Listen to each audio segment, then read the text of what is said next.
The guys upstairs talked a little bit about the chain reaction crash when they were looking at the replays. Mike Skinner came on his radio and took responsibility for hitting Colin Brown in the rear end. And his team said, nothing you could do, Mike. It was chain reaction. He said, nope, I got him. I'm the one that started it.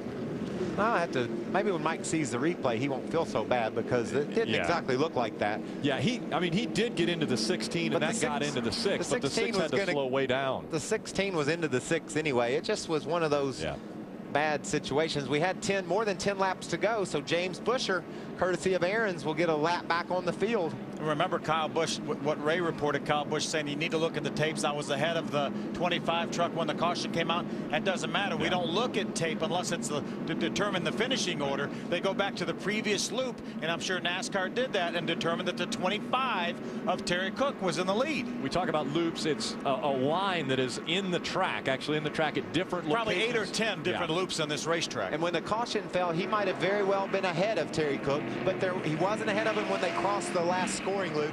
That sets the lineup, and we've got 10 to go. Wow, another exciting finish from Atlanta. We'll see how many wide they are when they get to the finish line today. We're actually going to have 8 green flag, hopefully green flag laps. 8 laps in front will be Terry Cook. Now let's see how much room he can put between him and the pack, because we know that Kyle Busch is going to struggle getting back up to speed if he doesn't have third gear. Oh, this is going to be ugly for him. Look at him falling back. NASCAR don't let you fall back on the start. Terry Cook slows, but back to the gas, and in the gas, and the green flag flies. Now Kyle Busch moves to the inside. Brian Scott to the inside. Brian Scott makes the move on the inside, takes the lead away from Terry Cook, and right behind him, it's Mike Skinner in that number 5. Remember what happened a couple of weeks ago at California? Mike Skinner got in the back of that 16 of Brian Scott and turned him around. Look at the truck back in the 6th place. Kevin Harvick is marching his way up in the middle of this mess. Look at these guys, 2 wide. Todd Bodine also throwing his name into the mix. And there comes Harvick. The 07 also up there with Chad McCumbee. Kevin Harvick back there in the number 2. Matt Crafton in that tie, number 88. Look at Todd Bodine go for second over Skinner. Now to the high side goes Skinner. Todd Bodine to the bottom of the racetrack. He's got to run on the inside of Brian Scott off 2. Brian Scott on the outside. Todd Bodine on the inside. Here comes Skinner looking down to the bottom of the racetrack. Todd Bodine's going to make the pass. He'll take the lead here at Atlanta. Watch Harvick on the top of the racetrack. 3 wide there for a second. Crafton backing up. Scott having to catch it into the wall a bit as he comes off of turn 4. Todd Bodine is your leader. What a great job by Brian Scott hanging onto that truck. Almost crashed right in front of Harvick and then almost crashed right behind Harvick. 6 laps to go. Here comes Kevin Harvick all over the back bumper of that 30 of Todd Bodine. And by the way, here comes Kyle Busch. Kyle Busch has got the momentum back up in his 51 Toyota Tundra, and he looks to the outside of Harvick now. Side by side for second. Todd Bodine trying to make it win number 2 of the 2009 season. Kyle Busch says, wait a minute, I want to win once again in this season. Both those trucks behind Todd Bodine are faster than Todd Bodine, but right now they're dealing with each other, and Todd's just looking in his mirror saying, please keep doing that. Here comes Kyle Busch, a big run on the outside. He goes by the 30 of Todd Bodine as they go into turn number 3. Still down here.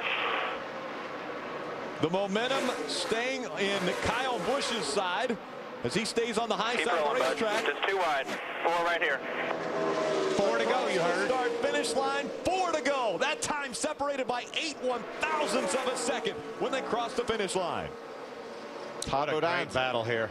This is what we come to Atlanta for. This is what makes this place so special.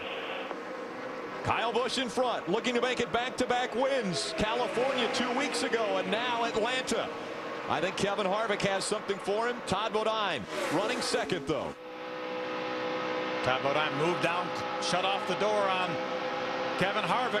Harvick needs to get around Todd Bodine. He's got to run on the inside. If he can get around Todd Bodine, he's still got 3 laps. There's a chance he can do something with Kyle Busch. This has been the fastest truck after the trucks get a few laps on him.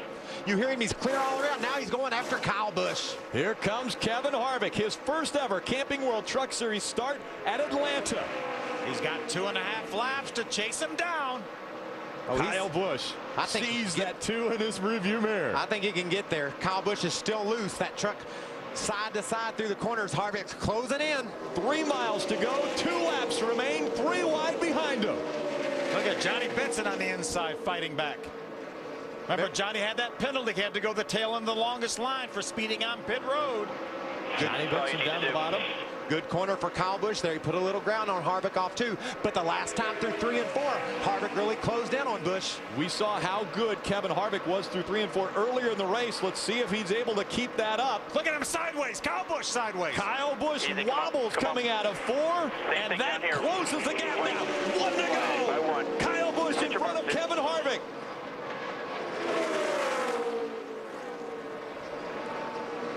Oh, Harvick lost a little ground there. All over the back bumper. Kyle Busch came down when they came into turn number 1, closed the door. Let's see if Kevin Harvick has anything for him. 3 truck lengths separate the two as they enter turn 3. Oh, he's sideways. He gets a little sideways early in the corner. Sideways again. Here comes Kevin Harvick coming out of turn number 4. Kyle Busch, Kevin Harvick. Kyle Busch will win again. 4 wins at this racetrack for Kyle Busch. What an awesome job by Kyle Busch, hanging onto that truck sideways and holding off Kevin Harvick. And he had his hands full with that truck. Damn hero. Steve. Unbelievable. Kyle Busch didn't have 3rd gear on the restart, so he had to wait until he could get into 4th to get the momentum up. It's like he was completely out of the equation, and all of a sudden he fought back, and then we saw him, he was 3rd, got by Todd. Battling on the high side of the racetrack. What an amazing win, and what a record this driver has at this racetrack. He's only won 4 races here out of 5. Where'd he finish in the other one? 8. Yeah. You're phenomenal. You are the best. Thank you so much, man. Thank you for not giving up. Incredible. What a dynamic duo we have with Kyle Busch and Doug George. Let's hear from Doug. And never give up is certainly a good way to put that one. I thought you guys were doomed, but you didn't give up. Well, we completely lost 3rd gear there, and on that last restart, he started losing 2nd as well, and we just lost so much momentum.